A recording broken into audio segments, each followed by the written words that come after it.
Buenas tardes, bienvenidos al sexto encuentro tecnológico 15.000 y último de esta primera temporada. Vamos a tomarnos después de este encuentro un descansito en julio y agosto para volver en septiembre con nuevas ideas y con nuevos invitados.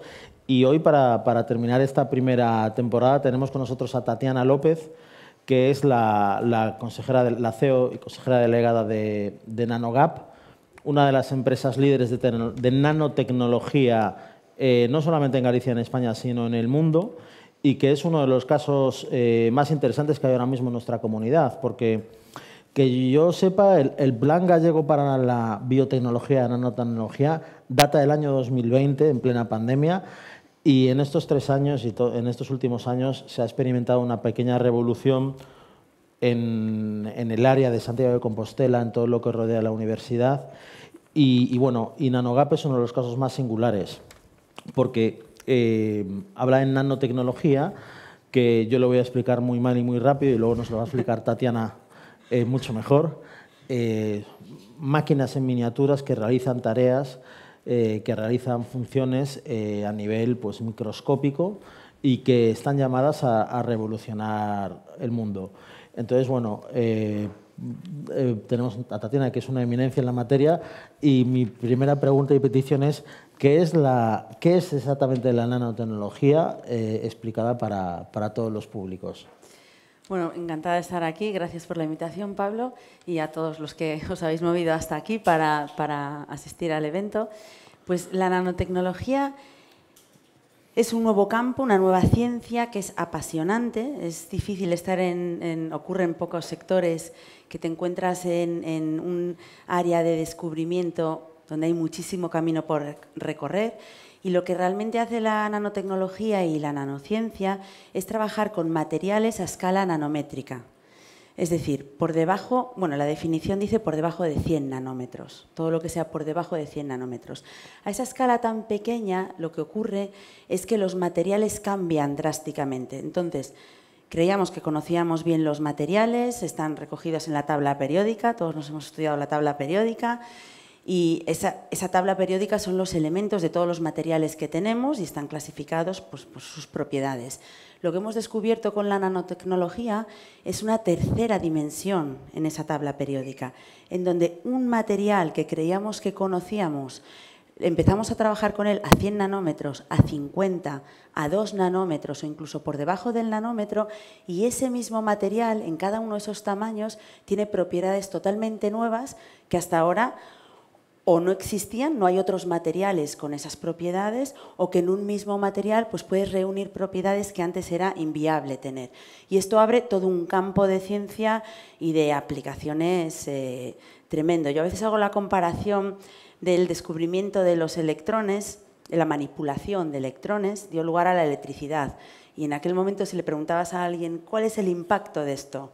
El impacto de la electricidad pues, es difícil de definir y de cuantificar. Esto es un poco lo que ocurre con la nanotecnología y los nanomateriales. Es descubrir materiales a una escala donde el impacto puede estar pues, en sectores como la biotecnología, la medicina, la energía o otros muchos. Tengo que decir que un nanómetro, es decir, está el metro, el milímetro, el micrómetro, y luego si divides por 1000 está el nanómetro. Sí, un nanómetro es 10 elevado a menos 9 metros. Yo a veces hago esta comparación porque ayuda a visualizarlo. La diferencia que hay de tamaño entre el Sol y el hombre es la misma diferencia de tamaño que hay entre el hombre y un nanómetro. Esa es la escala a la que trabajamos los materiales. Ha estado muy bien. ¿Y cómo surge NanoGap? NanoGap, tú eres de Santiago de Compostela. En Santiago de Compostela están surgiendo muchas iniciativas. ¿Cómo surge NanoGap en concreto? Bueno, NanoGap surge como una startup hace ya 17 años, cuando empezaba el ecosistema de las startups aquí en Galicia, que la verdad es que Galicia fue muy pionera dentro de España en todo el ecosistema de las startups. Fruto de una investigación en un grupo de investigación pionero en nanotecnología liderado por 2 catedráticos, uno de física y otro de química, Arturo López Quintela y José Ribarrey, que trabajaban en nanotecnología cuando aún no se llamaba nanotecnología, se llamaba tecnología de las partículas finas. Luego ya en 1980 se empezó a hablar de nanotecnología. Y esta gente, aparte de muchas patentes que ha hecho y muchos descubrimientos muy interesantes, encontró por primera vez la manera de hacer de manera robusta, industrial, con procesos sencillos, químicos, partículas subnanométricas. Esto es una revolución. A día de hoy, NanoGap es la única empresa en todo el mundo que tiene patentado el producto, no solo el proceso para hacer el producto, sino el producto. Es muy difícil patentar un producto porque para patentar algo tiene que ser algo muy disruptivo, muy innovador, y los materiales y los productos, pues muchos están ya descubiertos. Pues nosotros tenemos la patente de este producto. Ya existían las partículas subnanométricas, lo que pasa es que se habían hecho muchos estudios teóricos y se conseguía mediante un proceso muy complejo, físico, hacer una partícula subnanométrica. Y a partir de eso se intentaban hacer estudios, todo muy complejo.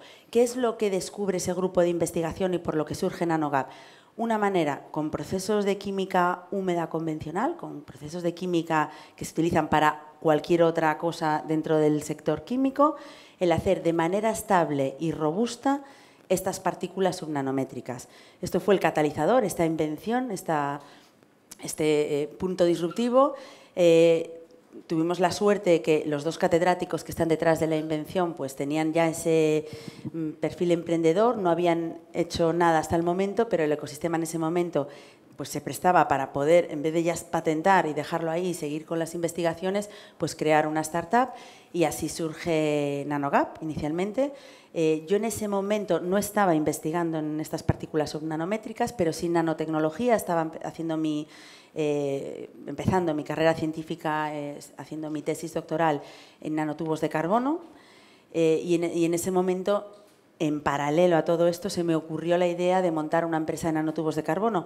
Los nanotubos de carbono son súper interesantes y es uno de los nanomateriales que más introducido está en los productos, aunque no lo sepamos.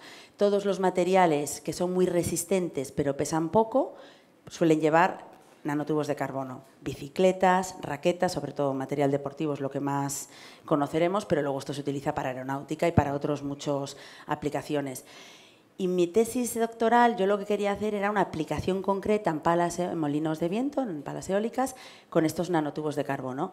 Y como tenía que dedicarme varios años de mi tesis solo a sintetizarlos para luego hacer lo que yo quería hacer, pensé, bueno, pues ya entonces monto una empresa de nanotubos de carbono y así ya pues me sirve para algo la tesis. Y en paralelo a todo esto, que yo se lo planteaba a mis directores de tesis y lo veían así un poco loco todo, surgió esta patente. Y entonces en ese momento me dijeron, oye, como ninguna de las personas que estaban haciendo la tesis en ese momento quería dejar la tesis para dedicarse de lleno a lanzar un proyecto empresarial, y ahí me veían un poco más motivada por la parte empresarial que por la parte del doctorado, pues me dijeron, oye, ¿por qué no lanzamos esta empresa, lo llevas tú, hacemos moléculas metálicas, que es como se llaman las partículas subnanométricas, y los nanotubos de carbono? Hoy en día no hacemos nanotubos de carbono y solo con las moléculas metálicas tenemos bastante que hacer, con lo cual al final nunca introdujimos esto, pero arrancamos así.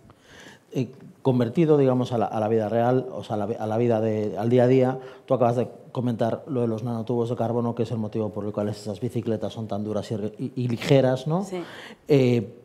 Pero la nanotecnología en los últimos años ha vivido una particular revolución al aplicarse a las ciencias médicas. ¿Cómo se está usando la nanotecnología hoy en día para mejorar la calidad de vida de las personas? Bueno, la nanotecnología está muy vinculada y se asocia mucho a la biotecnología, y dentro de la biotecnología una de las áreas de aplicación más importantes es la biomedicina, porque al final los nanomateriales tienen el tamaño, esa relación de tamaño que comentaba antes, es un tamaño similar a las moléculas biológicas que tenemos nosotros. Entonces, por primera vez tenemos materiales que tienen un tamaño similar a todos los componentes biológicos con los que queremos interaccionar de alguna manera. Con lo cual, la nanotecnología lo que ofrece son materiales y herramientas a la biotecnología para poder abordar estos nuevos problemas o estos nuevos retos. Se ha avanzado muchísimo, de hecho, dentro de la biotecnología y nanotecnología, la nanobiomedicina, que se llama, es el área donde en España más startups hay, más inversión se ha hecho, y algunas de las aplicaciones en las que se está trabajando es para el diagnóstico, para mejorar el diagnóstico. Al final, lo más importante de un diagnóstico es tener un diagnóstico precoz. Lo que se consigue con estos nanomateriales es llegar a muestras de tamaño muy pequeño, con una concentración muy pequeña, ser capaces ya de identificar estas especies que podamos estar intentando identificar. O incluso algo ya un poco más sofisticado, que se suele denominar así de manera común como los nanorobots, que son vehículos para fármacos, es decir, liberación de fármacos controlada en zonas determinadas. Esto se hace gracias a que tienes unos nanovehículos en donde puedes encapsular el fármaco concreto. Esto es muy interesante para enfermedades como el cáncer, por ejemplo, donde sabemos que los fármacos actuales pues, actúan sobre todo el cuerpo y no solo sobre la enfermedad, o otras muchas enfermedades que tienen ese problema. Y esto lo que te permite es, de manera, con una liberación controlada, poder llevar ese fármaco a ese punto concreto. O sea que tú te tomas una pastilla o te ponen una inyección y esa inyección hace que un robot te lleve la medicina concreta a la vesícula o al hígado o a la páncreas, en vez de tener un tratamiento que abarca todo el cuerpo. Sí, efectivamente. Lo que hace es, quizás tú no puedes controlar el camino que lleva, que también se puede con temas magnéticos, pero controlar el camino por el que va, pero sí en qué momento libera el fármaco. Y solo va a liberar el fármaco en el momento en el que interacciona con esa característica específica que tiene esa enfermedad. Esa es una de las vías, y otra es con magnetismo, también se está trabajando, que es ya un poco más complejo, que es lo que decías ahora. Es decir, vas a introducir un fármaco y lo vas a dirigir introduciendo un fármaco con un vehículo magnético que responda a un campo magnético, y con ese campo magnético es como un imán. Vas a poder dirigir el fármaco a una zona controlada. Bueno, aparte de NanoGap, NanoGap tiene dos, corrígeme si meto la pata, tiene dos proyectos principales en estos momentos, cada uno de ellos metido en una empresa diferente. Uno de ellos es Arjuna Therapeutics, que está dedicada a la biomedicina, a la nanobiomedicina, y otro de ellos es Highsun, que está dedicado a la generación de energía con nanomateriales, ¿no? Pero, claro, lo hablábamos antes, eso es un modelo de empresa curioso porque es como si de NanoGap colgasen otras dos empresas, y aquí al final tenemos a bastantes personas interesadas en las startups, y imagino que habrá una parte de startups y una parte de que NanoGap como matriz planta semillas que también están abiertas a diferentes inversiones, ¿no? Sí, este modelo de negocio nos costó un tiempo, creo que puedo decir que es acertado, pero nos costó bastante tiempo llegar a él. Una de las dificultades como empresa que tuvimos es que hacemos materiales únicos, muy sofisticados, pero eso también tiene un problema a la hora de implementarlo y de desarrollar las aplicaciones. Entonces, ¿cuál es el principal problema desde un punto de vista ya de negocio y como empresa? Que las fases de desarrollo de las distintas aplicaciones en las que trabajamos son muy largas. Esto tiene dos dificultades. Una es obvia, es que hasta que no esté del todo desarrollado, en la empresa nadie va a ganar dinero, ni los inversores ni la empresa.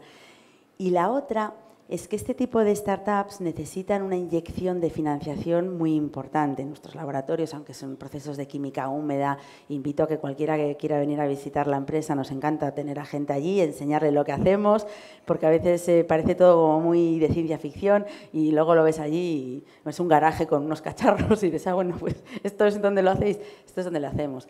Lo que pasa es que las inversiones, sobre todo de los equipos de caracterización, de control de calidad, son muy sofisticados. ¿Por qué? La nanociencia, cuando se descubre y cuando empieza a avanzar, es realmente cuando podemos observar lo que hacemos. Hasta que no tuvimos un microscopio de fuerzas atómicas, aunque ya existían los nanomateriales, nadie podía avanzar ni trabajar con ellos porque no los ves, no puedes identificar qué estás haciendo o cómo lo estás haciendo. Entonces, hay una parte que es el control de calidad, la caracterización, el entender, ¿no?, cómo está el proceso o la partícula o la aplicación que estás haciendo, que es complejo. Y muchas veces, pues, inversores en tecnología tan disruptiva, con proyectos a largo plazo, a la hora de comercializar, es complejo.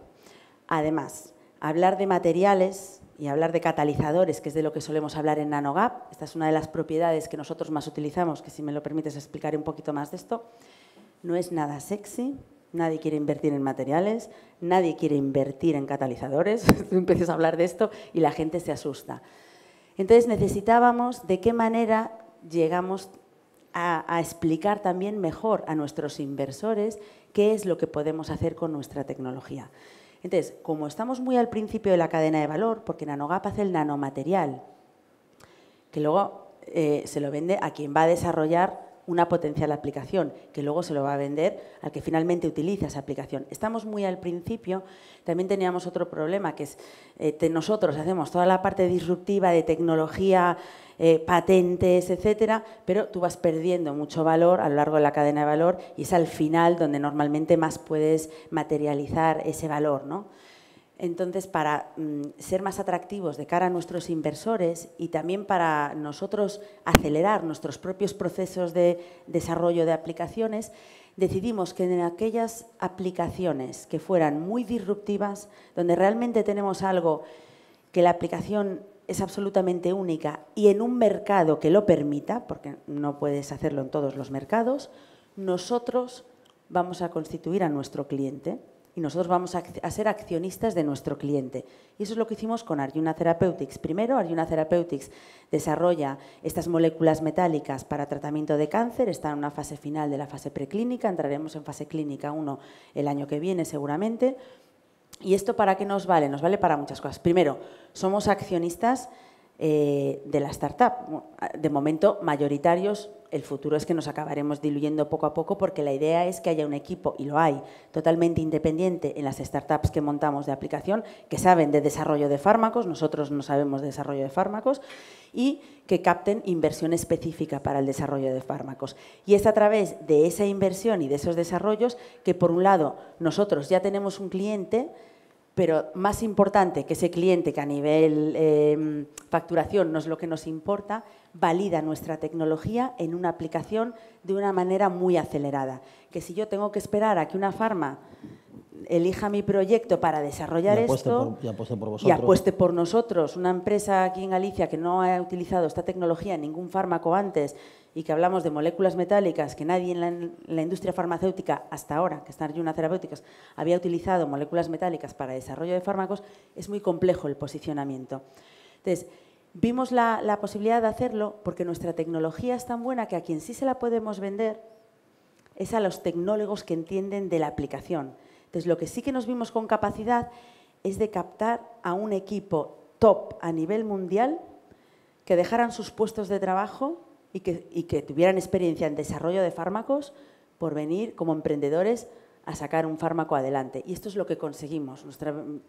Nuestra ventaja fue, pudimos ir y elegir a esta gente. De hecho, nos trajimos a una persona como CEO de Haisan Arroz, que estaba en Silicon Valley, y él es inglés, pero en ese momento estaba en una empresa de desarrollo farmacéutico en Silicon Valley, y lo conseguimos atraer y que se viniera aquí y montó un equipo top a nivel mundial, porque dice, esto es increíble, porque es la primera vez que tengo una tecnología que no va a mejorar mi desarrollo de un fármaco anticancerígeno en este porcentaje o en este pequeño beneficio, sino que esto puede revolucionar los fármacos contra el cáncer. Y esto es lo que atrae a gente tan potente. Y a través de esos equipos fuimos capaces de levantar financiación para la spin-out. Y repetimos esto con Haisan. Haisan Energy, la joint venture que hemos cerrado se formalizó en noviembre, o sea que es más reciente. Arjuna Therapeutics ya tiene 3 años y medio. Y Haisan Energy es una empresa que se dedica a la producción de hidrógeno 100% renovable, off-grid, completamente desacoplado de la red eléctrica. Voy a hablar un poquito más de esta aplicación y del hidrógeno, pero antes de entrar ahí, ¿qué une hidrógeno con farma, con lo que hacemos? Porque parece que estamos metidos en todos los saraos. En realidad hay un factor común, que es que nosotros hemos cogido una aplicación de todas las que podíamos haber elegido, hemos cogido una aplicación de nuestra molécula metálica que, como os decía, cuando bajas el tamaño a escala muy pequeña, aparecen propiedades que no existen en otros materiales. Nosotros hemos cogido una propiedad muy concreta, que es la propiedad catalítica. Un catalizador es un facilitador de una reacción. Un catalizador, si yo tengo A más B para dar C, Lo único que va a hacer el catalizador no va a intervenir con A ni con B, pero los va a juntar. Va a coger a A, va a coger a B, les va a obligar a que se junten y a que den C. Es decir, me baja lo que se llaman las energías de activación. Esto se utiliza en toda la industria. Esto no es nuevo. Un catalizador os sonará de los coches seguramente, pero un catalizador es algo que se utiliza en toda la industria. Lo que nosotros tenemos es que las propiedades catalíticas de nuestra molécula metálica pueden incrementar en 100, 1000 e incluso 10.000 veces las propiedades de los catalizadores actuales. Claro, no estamos hablando de una pequeña mejora de un 5%. Estamos hablando de ver procesos de una manera absolutamente nueva y distinta. ¿Esto qué nos permite? Tanto en el caso de Arjuna como en el de Hysan es lo mismo, es un proceso de catálisis. En Arjuna es más como una enzima, es un catalizador de un proceso biológico y lo que va a hacer es que en un momento de replicación, que es lo típico, es una característica común de todas las células cancerígenas, es que se replican muy rápidamente y ese es uno de los problemas que tiene. Hay una característica en el 85% de los cánceres que es que tienen un nivel de unas especies que se llaman ROS muy alto. Mi catalizador lo que va a hacer es aún incrementarlo mucho más. Eso es lo que cataliza. Voy a coger esa especie que está en el 85% de los cánceres y voy a hacer que haya aún muchísima más cantidad de esto.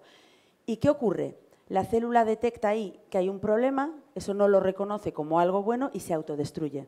Entonces, al final, lo que estoy haciendo desde el punto de vista de nanogap es un catalizador. Voy a catalizar una reacción. O sea, la clave de Arjuna Therapeutics es que estáis, en vez de atacar las células de cáncer, estáis haciendo que se alteren tanto que el propio cuerpo se dé cuenta de que son cancerígenas. Ellas mismas. Ellas mismas. Se autodestruyen porque ven, esto es típico de una célula, cuando hay algo que no va bien, el cuerpo es muy inteligente y se autodestruye en ciertos niveles. Y esto es lo que hace, ese es el mecanismo detrás de Arjuna Therapeutics, que sería una idea de un fármaco como el de un diabético. Es decir, que tú puedas, uno de los traumas del cáncer, además de que no se pueda curar, es que el proceso de la quimioterapia es muy duro para la persona que tiene que someterse al tratamiento y para todos los que le rodean. Aquí la idea que sería que no sea tan dramático el cáncer y que con una pastilla que tú te tomas toda la vida, por simplificarlo, tú puedas vivir con ese cáncer que no va a crecer, no va a hacer nada y tú simplemente con tomarte esa pastilla todos los días y cambias totalmente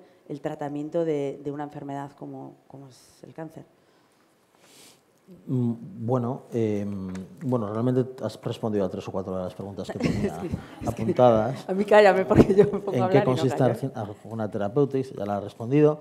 ¿Cómo interactúa Arjuna Therapeutics con el ecosistema de empresas biotecnológicas ya existentes en Santiago? Porque en Santiago de Compostela, pues lo hablábamos antes, ha habido una generación de grandes científicos, los enumerábamos, aparte de López y Rivas, pues Marisol Soengas, Mabel Loza, María José Alonso, Ángel Carracedo.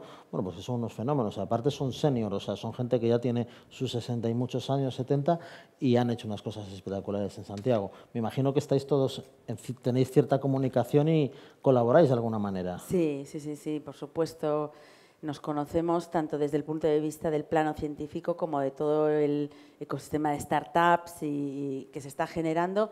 Y yo creo que una de las características de todos los científicos que has mencionado es que además de ser brillantes, y son científicos de altísimo reconocimiento y prestigio internacional, tienen esa vena emprendedora. O sea, son gallegos, son científicos. Y decían, no queremos que se acabe esta carrera científica sin hacer algo más, que solo la investigación, que de por sí vale muchísimo, sino llevar esto a que tenga un impacto real en la sociedad, que al final como científicos pues es un gran orgullo, ¿no? Ver que es más allá de ciencia y de investigación y de conocimiento, que es muy válido, sino que tiene un impacto. Yo creo que se han juntado ahí, bueno, pues un grupo de gente en un mismo momento, que además Galicia apostaba por el emprendimiento y que ponía las herramientas que hacen falta para lanzar una empresa que no es fácil, para ver, bueno, el sector biotecnológico, la evolución que ha habido en Galicia, muy promovido por Bioga y por la Ciencia Galega también, y es increíble. Es decir, hemos pasado de no tener datos de facturación a facturaciones enormes, puestos de trabajo, cantidades enormes, aplicaciones y proyectos súper interesantes desde agricultura, alimentación, no solo biomedicina, que desde luego que es el sector más potente. Y luego sobre Hyzon, bueno, ya has explicado en qué consiste. Bueno, no exactamente, no has explicado en qué consiste Hyzon. Si se puede contar cómo hace Hyzon porque en realidad es energía fotovoltaica, entiendo. Es sol, no es fotovoltaica porque es concentración solar. Es similar, pero lo único que hacemos es que utilizamos espejos que concentran la luz solar. Pero es sol, es también basado en energía solar. No es fotovoltaica, es solar. Sí. ¿Y en qué consiste? ¿Ahí qué cataliza vuestra nanomolécula metálica para conseguir el crear el hidrógeno? Pues ahí, en vez de A más B para dar C, lo que voy a hacer es que tengo C y lo voy a desagregar en A más B. Es decir, desagregar la molécula de agua en hidrógeno y en oxígeno. Esto hoy en día se hace con un proceso de electrólisis. La electrólisis utiliza electricidad. No es un proceso limpio de por sí, porque necesita electricidad, pero si la electricidad que le vamos a dar al sistema es fotovoltaica, entonces lo convertimos en un proceso limpio. No es 100% renovable, ¿por qué? Porque en realidad para que esto tenga economías de escala y hablemos de precios competitivos de hidrógeno, porque hablar de energía renovable y limpia, que es 10 veces más cara de la electricidad, que ya es bastante cara, es inviable. Necesita que el electrolizador, que es el que está desagregando en este caso la molécula de agua mediante una corriente eléctrica, funcione durante 8.000 horas seguidas. Si no, las economías no salen y los precios no salen. No tenemos ninguna fuente de energía renovable que me dé 8.000 horas seguidas de electricidad. Entonces, es renovable mientras utilizo, 100% renovable mientras utilizo la energía renovable.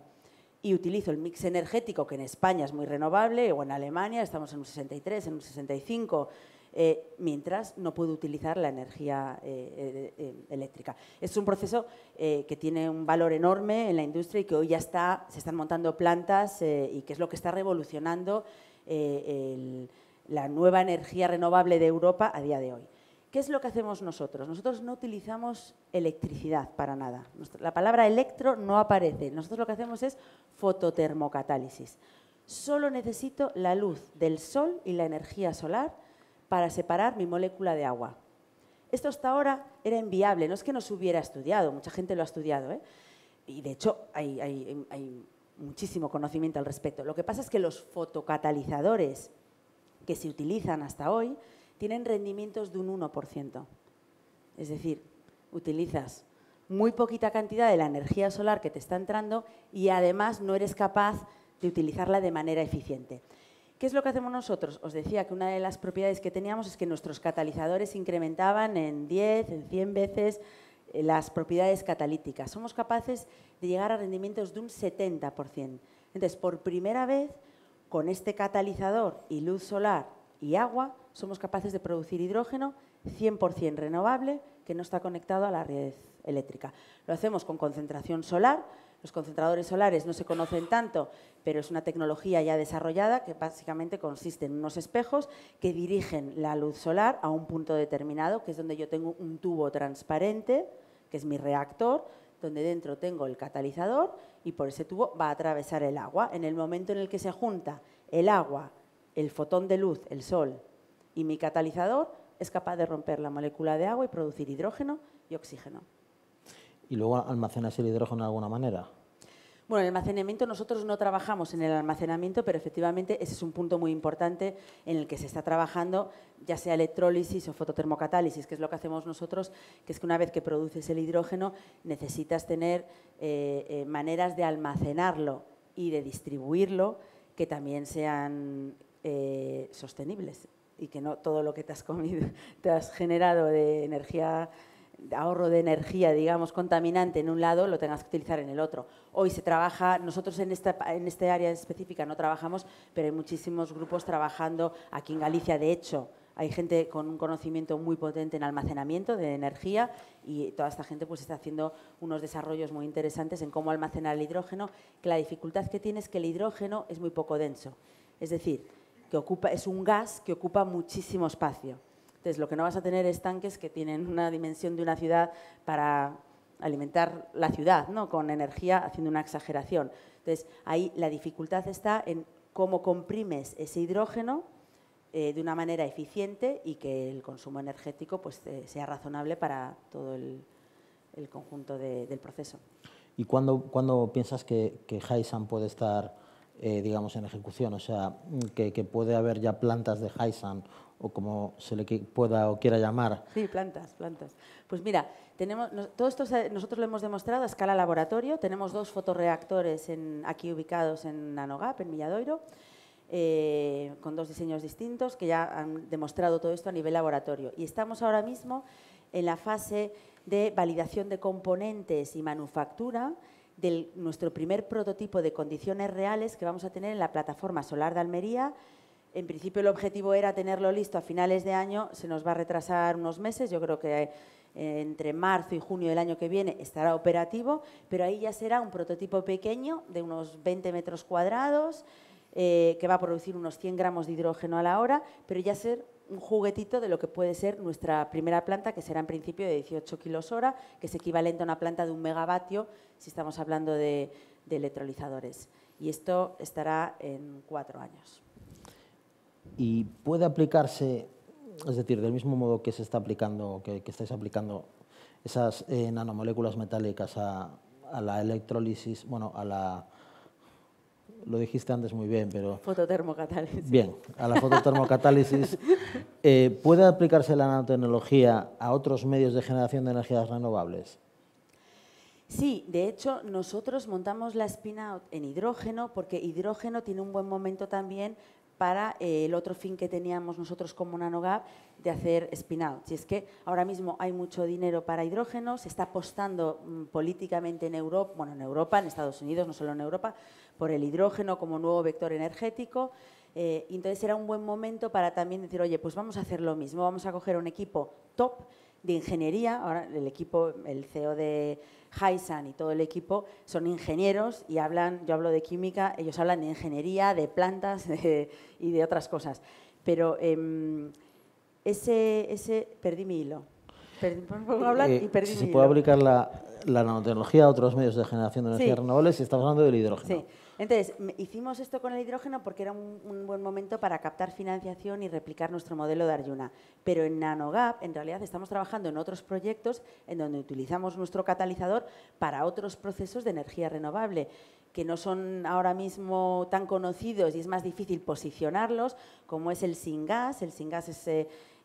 o los métodos tradicionales, vamos a decir así, de producción de hidrógeno, porque el hidrógeno, quizás la gente no es muy consciente, pero el hidrógeno hoy, que se llama hidrógeno gris, el que contamina, el que se produce contaminando y por eso no tiene sentido como vector energético, es una materia prima que tiene un mercado de billones de euros. Es decir, se utiliza el hidrógeno en muchísimos procesos de la industria química y petroquímica.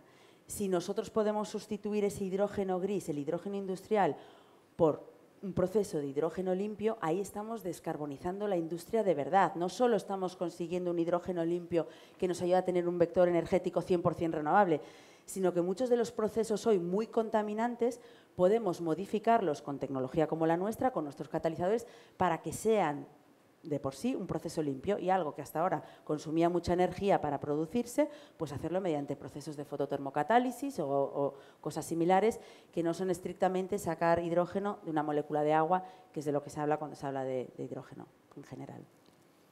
Luego, bueno, hablando ya de ciencia ficción, cuando la nanotecnología lleva la ciencia ficción ya décadas, y bueno, siempre se habla de mini robots, ¿no? No se habla del robot que tú has definido, que es un robot al final que va con imanes, lo que has dicho, ¿no? Sino que se habla de ordenadores en miniatura que toman decisiones dentro de tu cuerpo y cosas por el estilo. ¿Tú crees que el futuro va a acabar siendo así cuando la tecnología avance lo suficiente? ¿O cómo ves el futuro de la nanotecnología en 20, 30 años? Bueno, a mí ese ejemplo en particular, hace unos años te diría inviable, me cuesta verlo. Hoy cuesta pronunciarse en estas cosas con todo el avance que ha habido en inteligencia artificial, que ha sorprendido, yo creo, incluso a los propios expertos que trabajaban en el campo. Ahora, lo que tengo bastante claro es que de la manera que evolucionamos científicamente y en el desarrollo de las aplicaciones, yo creo que tenemos un ecosistema lo suficientemente evolucionado como para que si se llega a un punto de este estilo, que sea de una manera controlada, no descontrolada. Hoy en día, si se habla de nanorobots, como decía, es algo muy distinto a lo que nos podemos imaginar en la ciencia ficción y tiene que ver, como decía antes, con cosas donde podemos nosotros controlar y no hay un autoaprendizaje en esas máquinas que producimos, porque al final son materiales. Lo que estamos haciendo no tienen otra connotación. ¿Y piensas que esos materiales podrán asociarse de tal manera que creen estructuras cada vez más complejas? Sí, bueno, yo creo que efectivamente es difícil también decir qué va a ocurrir en el campo de la nanotecnología, porque creo que estamos en la punta del iceberg. Todo lo que nos queda por descubrir en los materiales es tremendo. Nosotros estamos trabajando solo con plata y cobre principalmente, solo con un tamaño determinado y nos hemos centrado en catálisis. Pero me voy al cobre que estoy haciendo y me centro en otras propiedades y podría hacer una charla hoy totalmente distinta hablando de aplicaciones absolutamente distintas. Es decir, que el campo que hay por descubrir dentro de la nanociencia y a toda la gente que le apetezca meterse en investigación a día de hoy, nanociencia es un campo fascinante porque realmente hay muchísimo por hacer, por descubrir y por redefinir y utilizar en nuestro propio beneficio como sociedad. Acabas de mencionar la inteligencia artificial, parece que es la otra disciplina que en esos últimos años ha experimentado un boom. ¿Ves paralelismos entre cómo se está, digamos, avanzando la nanotecnología y la IA? ¿Ves que en algún momento se cruzan, que se puede usar IA para investigar en nanotecnología y cosas similares? Sí, bueno, lo segundo, desde luego. Veo paralelismos desde un punto de vista de que son áreas totalmente nuevas, donde es difícil que nadie cuantifique de manera clara el impacto que esto va a tener en 50 años, en 100 años o en 150 años. En eso veo paralelismos. Y desde luego, hoy venía hablando, vine en coche a Coruña y venía hablando en el coche con nuestro CTO, con David Buceta, que es un tío brillante, de esto. Oye, tenemos que hablar con gente que sepa de inteligencia artificial en las universidades gallegas y ser pioneros también dentro de nuestro campo en hacer un proyecto de I+D, cómo la inteligencia artificial nos puede ayudar.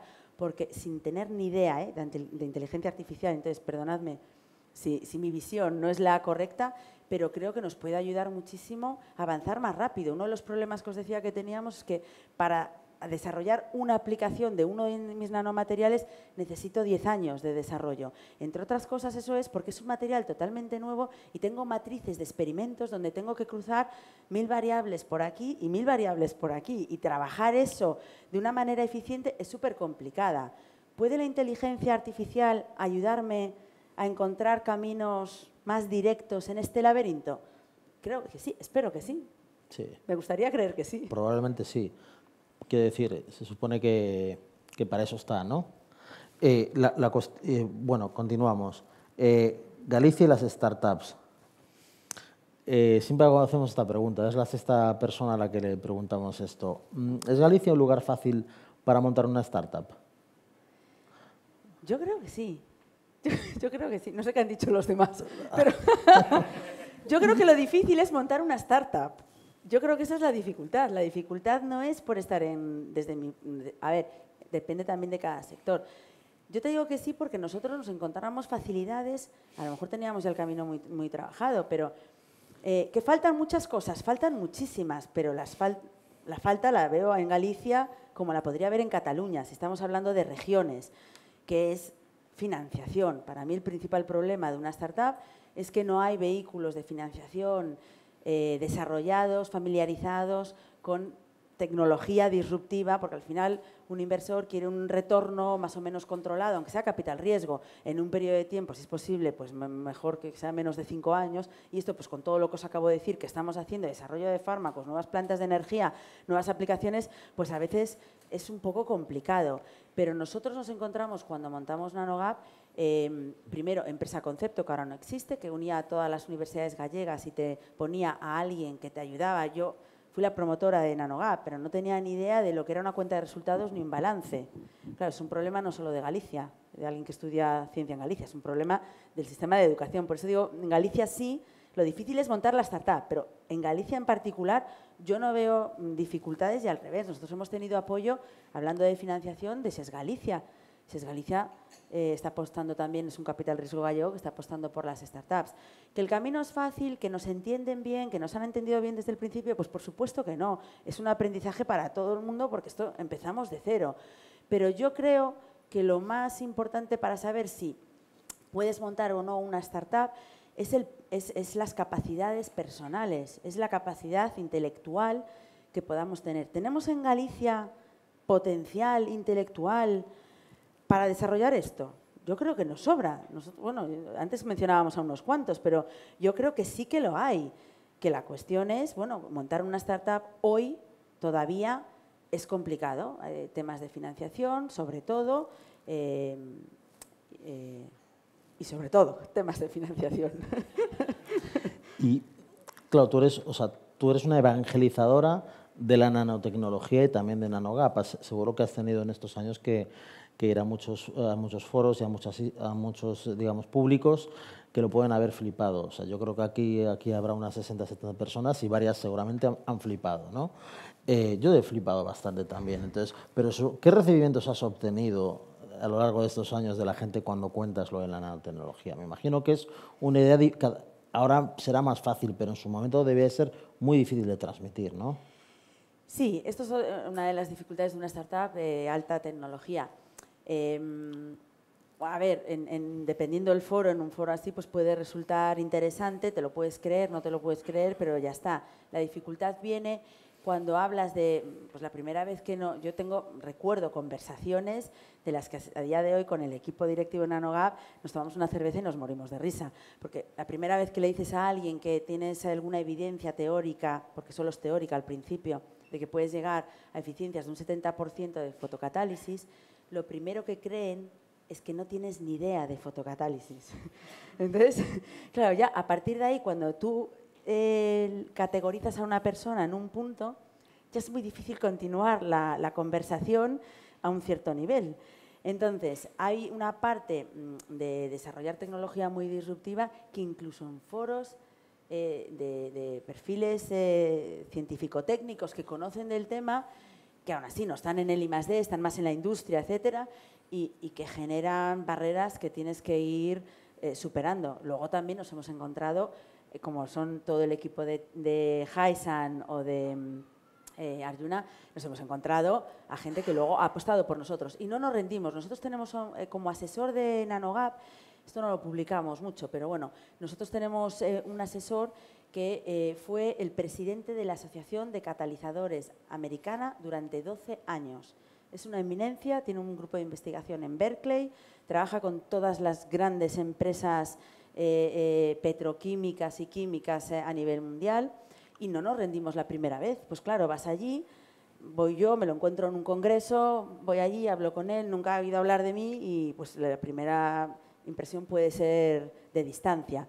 Pero como no nos rendimos, nos llevamos entonces luego a Arturo López Quintela o a José Ribarré, a los catedráticos que están detrás de esto, a nuestro CTO y volvemos a hacer reuniones hasta que después de mucha explicación se dan cuenta que esto tiene mucho potencial y entonces hay un cambio radical y dicen, bueno, no sé si esto saldrá, pero desde luego el potencial lo tiene y merece la pena ser parte de esto. Y luego, por último, ¿sabes? Yo te decía antes que aquí en Galicia nos gusta mucho que broten los Silicon Valleys, ¿no? Es porque vemos un riachuelo.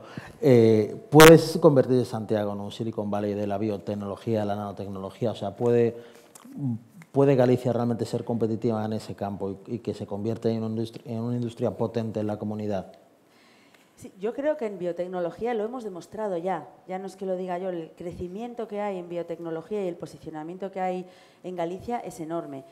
Siempre nos queremos comparar con Silicon Valley. Nosotros estamos en Silicon Valley, NanoGap tiene una filial en Richmond, cerca de San Francisco. Tuvimos que irnos ahí porque era nuestra entrada en el mercado americano. Nosotros tenemos una empresa con una visión muy global de mercado y pues apostamos inicialmente por Japón, Europa y Estados Unidos como los principales mercados en los que nos íbamos a centrar. Y desde luego esto no es Silicon Valley, no tiene nada que ver con lo que hay allí. Pero desde el punto de vista de lo que creemos que significa ser Silicon Valley, yo digo que sí, es otro modelo, es el modelo gallego.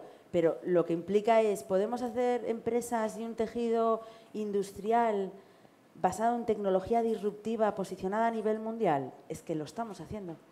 A lo mejor no lo decimos mucho como gallegos, no nos vendemos como los italianos, que se venden tanto, pero lo estamos haciendo ya. Bueno, pues empezamos ahora el turno de preguntas. Han levantado aquí la mano.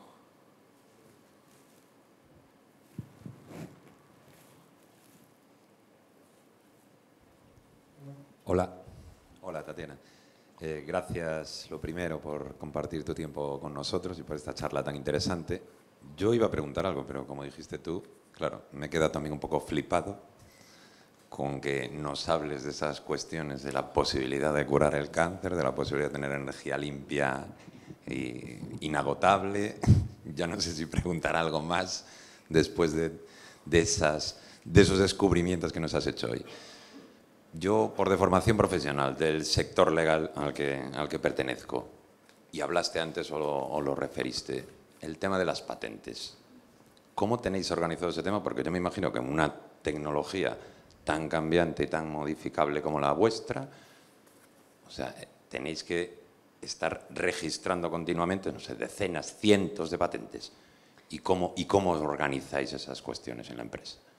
Pues no, es muy buena pregunta y además es que es un tema muy importante que no mencioné y que es crítico. Nosotros hoy en NanoGap tenemos 135 patentes en 16 familias, 75% ya concedidas. Las patentes son imprescindibles para protegernos, para que no venga alguien y coja todo lo que estamos haciendo nosotros y se pongan a replicar lo que hacemos, pero también tienen la otra lectura, que es divulgación. Entonces, ¿cómo protegemos? Desde luego, apostamos más por las patentes, por la protección vía patentes, por todo el número de patentes que os he dicho que tenemos, lo podéis ver, pero tiene que ser una combinación de las patentes y el secreto industrial. Es decir, cuánto patentas y cuánto explicas de tu innovación y qué cosas te guardas como secreto industrial, lo cual también tiene su riesgo. Porque al final un secreto industrial depende mucho de las personas y de las herramientas que tú tengas establecidas dentro de la compañía para la confidencialidad. Entonces, en startups como la nuestra, y conozco alguna otra gallega, dedicamos muchísimos recursos desde el principio a la confidencialidad, a códigos de información, cómo se registra la información, dónde se guarda la información. Todo esto, que en otras empresas cuando empiezas no es lo más imprescindible, para nuestra empresa desde el momento cero, el definir esto y el ir mejorando, porque como lo definimos al principio, a cómo lo hacemos ahora, pues ha cambiado mucho. Imprescindible ir de la mano de abogados de patentes que te puedan acompañar en el proceso, de uno, de dos o de los que sea necesario. Es un gasto que yo le digo a las startups que están empezando en tecnología que no les duela, porque es imprescindible el conocimiento que tienen todos los abogados de patente de cuáles son las mejores estrategias, también desde el punto de vista de cómo controlas, ¿no?, el gasto. Porque registrar patentes es caro, registrar patentes es bastante caro. Entonces, tienes que medir, si haces una patente, pues no vas a hacer una patente solo en España, en nuestro mercado, pues tienes que hacer una patente europea. Normalmente hacemos solicitudes europeas, entran luego en solicitud PCT y las extendemos mínimo Estados Unidos y los principales países en Asia. Pero eso, cada patente va a tener un gasto anual importante. Hacemos una media de una patente al año. Hay años que no hacemos ninguna y hay años que hacemos 3 patentes. Esto lo vamos midiendo también, es decir, hemos encontrado descubrimientos que son muy interesantes, pero luego desde el punto de vista de la aplicación final, a lo mejor no es la aplicación en la que más estamos trabajando, pues esas las dejamos ir. Y si luego fue una oportunidad que dejamos ir, tuvimos que elegir, porque al final es un gasto muy importante y tenemos que ir viendo también cuánto recursos dedicamos versus al potencial mercado que vamos a tener en esa línea específica.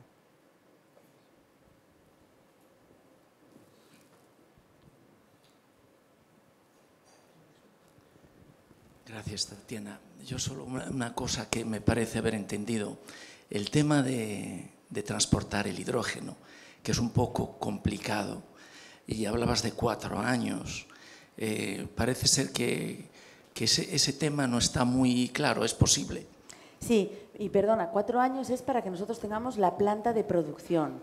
Nosotros en Hysan no nos vamos a meter en almacenamiento ni en transporte, con lo cual 4 años, decía, para tener nuestra planta.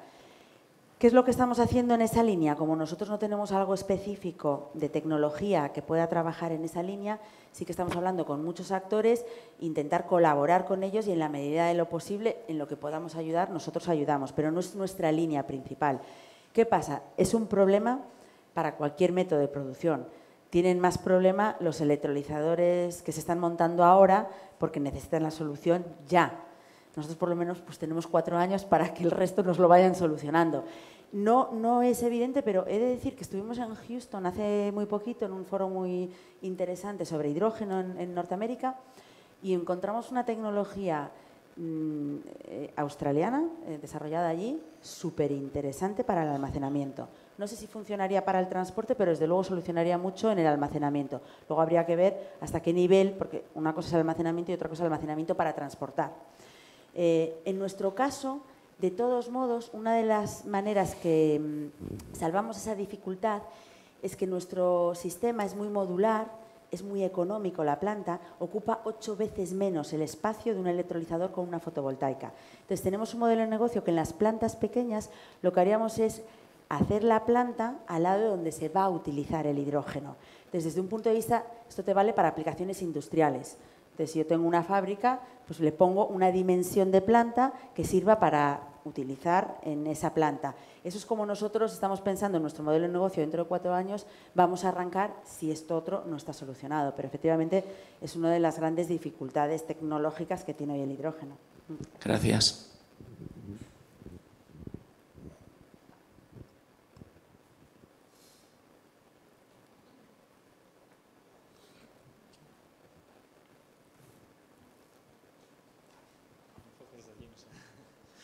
Buenas tardes. En primer lugar, mi nombre es José Manuel, venimos de la Escuela de Relaciones Laborales de La Coruña. Felicitar a Pablo Grandío por este ciclo de conferencias. Es la primera vez que hoy acudimos, pero desde luego que felicidades a Pablo y a 15.000 por dinamizar de esta manera la ciudad y acercar la ciencia a todos, ¿no? Y en segundo lugar, muchas gracias, Tatiana. Quería hacerte 2 preguntas. Una, en relación con vuestra startup de biomédica, bueno, decías que ahí ya estabais a punto, bueno, con ese elenco de profesionales fichados de todo el mundo, ¿no? Que tenías la posibilidad de ya un estudio clínico. No sé si te entendí bien, bueno, ya a punto de salir en esa aplicación a través de, bueno, a punto de empezar en estudio clínico 1, ¿no? Que me aclares un poco cuándo podría estar en marcha, ¿no? Y en segundo lugar, apuntaba también Pablo, yo creo que algo que todos vemos que es un poco a veces de ciencia ficción, ¿no? Y que se está convirtiendo en realidad, ¿no?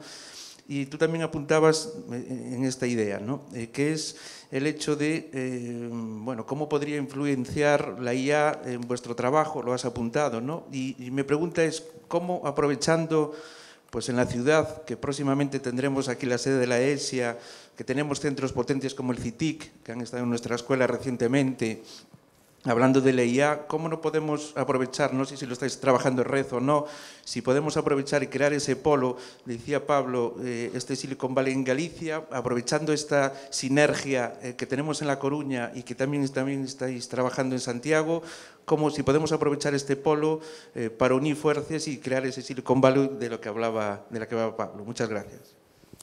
Pues a ti por las preguntas. La primera es, estamos en la fase final de la fase de lo que se llama preclínica. En principio se entraría en fase clínica en la segunda mitad del año que viene, es la previsión. Esto no son fechas totalmente definidas, esto simplemente es que hay un programa dentro de la preclínica que tienes que cubrir temas de eficacia, de toxicidad, de manufactura, de regulación. Y estamos ya en unas fases finales de la fase preclínica y esperamos entrar en fase clínica 1, que es cuando se empieza con humanos, el año que viene, es la previsión, a finales del año que viene. Y en la segunda pregunta, desde luego creo que es una idea buenísima, que es adelante quien pueda tirar un poco de este motor, porque como decía, la inteligencia artificial para todas las startups que hay en biotecnología o en nanotecnología, que ya son muchas, si esto nos puede ayudar a desarrollar productos y tecnología de manera más rápida, pues el efecto sinérgico es claro. Es decir, nos podría hacer, este binomio nos podría generar que seamos un ecosistema en Galicia que va a una velocidad pues, mucho mayor que en otros sitios donde pues, tarden más en hacer esta aplicación de la inteligencia artificial en sectores de aplicación que estén creciendo en la región. Con lo cual, desde luego, una idea buenísima que nos sumaremos si se materializa, desde luego. Perdona, que me quedaba una última pregunta. Yo que soy un apasionado en este campo, totalmente lego en la materia, ¿no? Pero leíamos una noticia muy impactante, también al hilo de lo que decía Pablo, leíamos ya hace unos días, ¿no? Aquello de que un ingeniero de Google predecía que seríamos inmortales en 8 años gracias a la nanorobótica, ¿no? Bueno, ¿qué opinión te merece? Muchas gracias y ya finalizo. Pues mira, me cuesta creerlo, pero como gente a mí no se ha creído lo que yo le he dicho y a mí me ha parecido mal, yo no voy a decir que no a ningún avance tecnológico. Me parece, no lo veo tan inmediato. Yo creo que el desarrollo de tecnología, incluso la aplicación de la inteligencia artificial en tecnología y cómo podemos realmente aprovecharlo, yo creo que lleva su tiempo, pero bueno, yo no voy a decir que no a ningún avance tecnológico, aunque lo veo complicado que en 8 años se llegue a ese tipo de cambios disruptivos en la sociedad gracias a los avances que hacemos en la tecnología.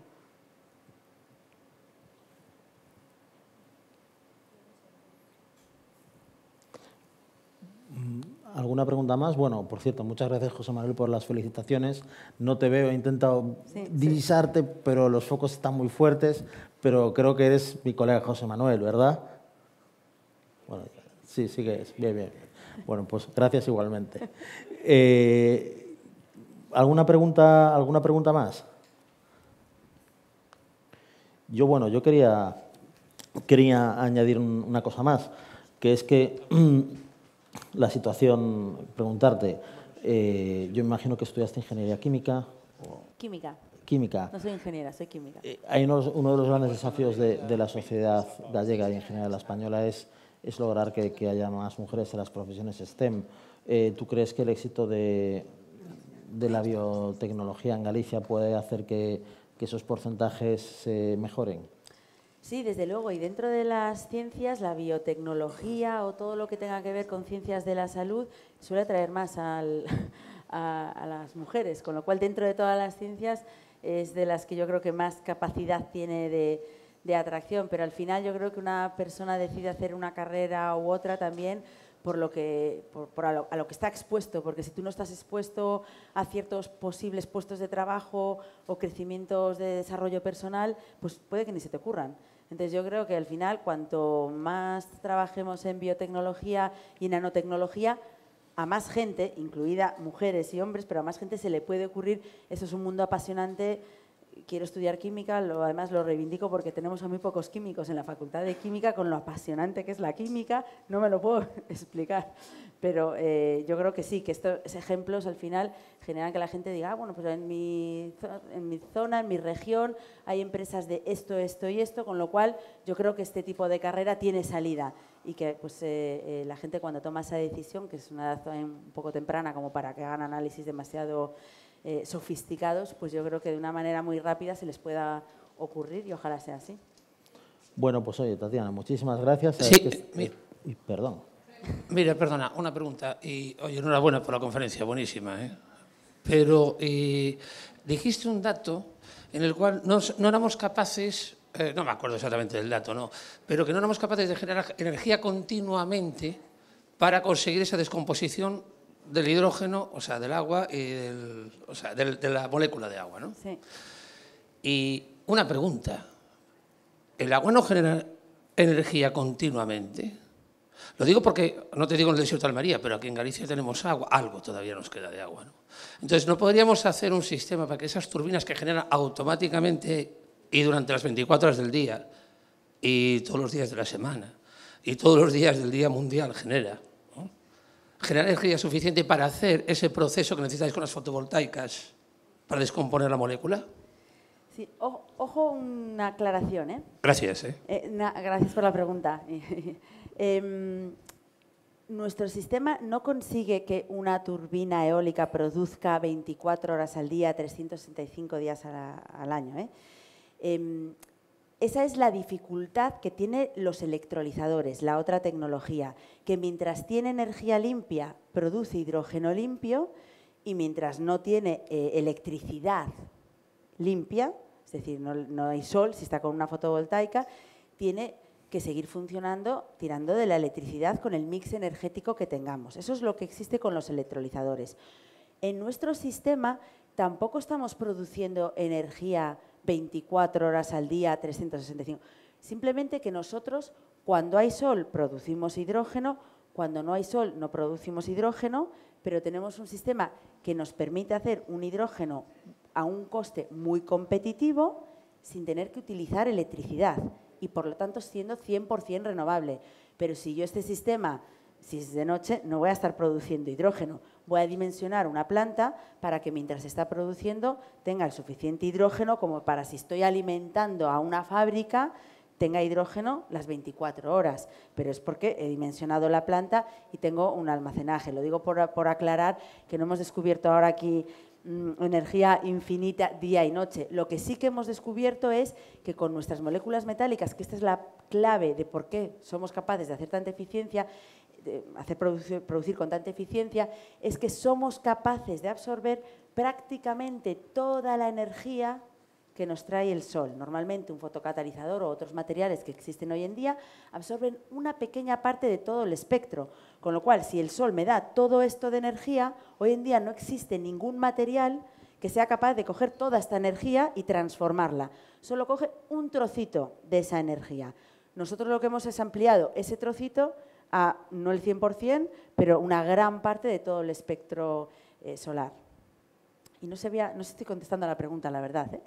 Es que, a ver, en realidad podría ser posible, esto yo es que soy ignorante, pero bueno, podría ser posible que la generación a través de turbinas de agua, incluso de luz, y sería totalmente limpio, generar las 24 horas esa descomposición.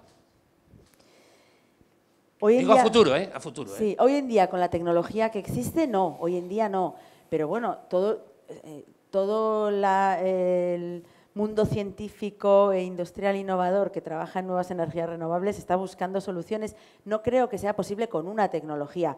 Que tengamos combinaciones de tecnologías que nos permitan al final hacer un aprovechamiento máximo y producción en continuo, pues yo creo que vamos en ese camino, pero nunca... Yo creo que no va a ser una única tecnología, va a ser la combinación. Nosotros, por ejemplo, en el proceso que utilizamos hablaba de fototermocatálisis, pero en realidad lo podemos hacer solo con termocatálisis, sin la parte foto. Lo que pasa es que es mucho menos eficiente. ¿Pero qué quiere decir eso? Que incluso en nuestro propio sistema, por la noche podríamos seguir produciendo, lo que pasa es que vamos a producir con una eficiencia mucho menor. Si el día de mañana existe otro material que consigue mejorar esas eficiencias termocatalíticas, bueno, ahí en este caso hay unos límites de la termodinámica que nunca se van a superar y nadie las va a romper. Ningún desarrollo tecnológico yo creo que va a romper las reglas termodinámicas o otras reglas que también hay que tener en cuenta. Pero ¿cómo podemos con esas limitaciones ir construyendo un ecosistema que se nutra de muchas tecnologías complementarias y que al final nos dé una fuente de energía renovable? Pues yo creo que ese es el objetivo por el que camina toda la industria. Pero esa visión que es fabulosa tenerla, es un poco difícil ahora de imaginársela, ¿no?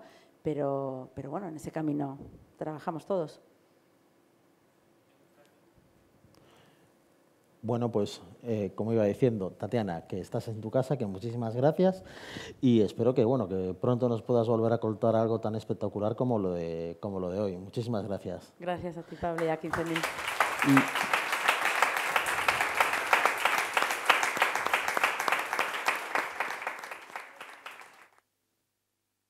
Y los encuentros tecnológicos 15.000 volverán en el mes de septiembre. En julio y en agosto nos vamos de vacaciones, pero en septiembre volvemos con más novedades. Muchas gracias.